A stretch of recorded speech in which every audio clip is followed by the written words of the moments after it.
faut qu'il y ait une prise de conscience de tout le monde. Prendre en amont, se poser les vraies questions. C'est un confort, mais c'est aussi une nécessité. Il faut qu'on puisse faire adopter ce type de matériel sur l'ensemble de nos chantiers. On a encore des gens qui forcent, bêtement, qui forcent alors qu'on pourrait s'organiser pour qu'il y ait moins d'efforts et qu'encore une fois la productivité soit bien là où elle doit être placée et non pas sur de l'approvisionnement qui est fait un peu quelquefois en dépit du bon sens. Réussir un approvisionnement, c'est réussir vraiment le départ du chantier et faire qu'on ait un chantier qui se déroule dans de bonnes conditions. Chaque chantier est spécifique et chaque chantier aura une réponse différente en termes de matériel. Le client doit participer, il crée un projet, très souvent unique, il a à s'occuper de la santé et de la sécurité de tous les gens qui vont travailler sur ce chantier. Inscrire un monte-charge ou une plateforme de transport dans les pièces écrites, c'est indispensable. On pense même que ça peut faire l'objet d'un lot séparé, ou être compris dans un lot logistique.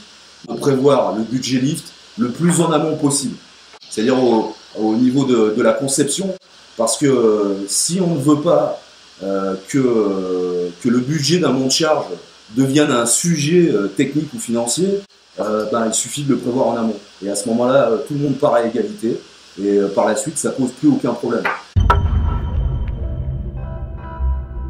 À un moment donné, il faut que certains maîtres d'ouvrage et certains maîtres d'œuvre soient confrontés à ce cas de figure. Les tailles des bâtiments ont tendance à descendre, on n'est plus sur des R+5 et R+7, où là ça devient même forcément logique d'installer des ascenseurs de façade. Je pense qu'au niveau des architectes, ils commencent à faire un gros effort là-dessus et ils voient que justement ils sont gagnants. Donc ça se fait de plus en plus. Mais c'est l'expérience qui nous fait dire qu'au prochain chantier, quand on sera sur 5 niveaux, on mettra plus facilement un lift que de faire comme on avait l'habitude de faire. Il va falloir que l'ensemble des concepteurs et des maîtres d'ouvrage se posent cette question sur des bâtiments de 3-4 niveaux. Sur des bâtiments neufs, ce serait assez sympa qu'à terme on puisse prévoir un emplacement qui puisse aussi éventuellement resservir par la suite pour une réhabilitation lourde du bâtiment, ou l'idéal avec le temps ce serait qu'on puisse accéder directement sur les parties communes des bâtiments de logement de façon à après pouvoir dispatcher tous les appartements sans être contraint par le cloisonnement intérieur des appartements.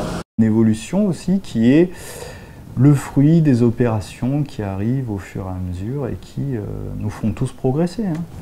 D'essayer dans la mesure du possible d'inscrire ça le plus tôt possible dans le projet, de façon à ce que ce soit le plus facile et le plus logique au niveau de l'emplacement du bâtiment et éventuellement, bien évidemment je pense que ce serait compliqué, mais d'avoir des bâtiments qui dédient vraiment une zone dans le temps pour ça et puis pour la vie future de leur ouvrage.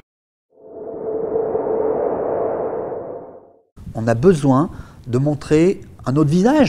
Il serait tellement plus simple que nos clients puissent penser que les entreprises évoluent, que les choses évoluent et que les projets sont de plus en plus sophistiqués. C'est en plus, à mon avis, une vraie belle image qu'on peut donner du bâtiment.